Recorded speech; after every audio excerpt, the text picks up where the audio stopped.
mahalaga dahil dito tayo bumibili ng ating mga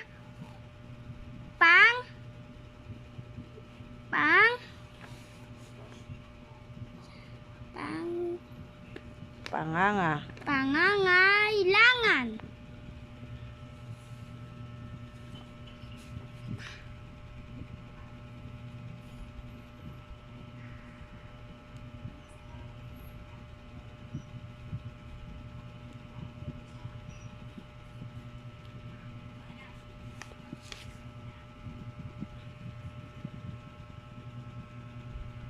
Yan.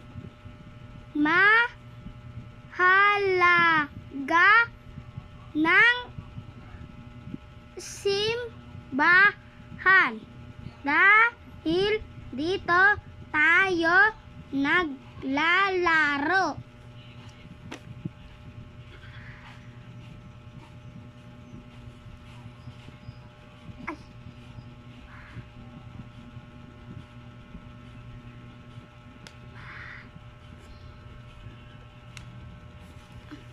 Ay.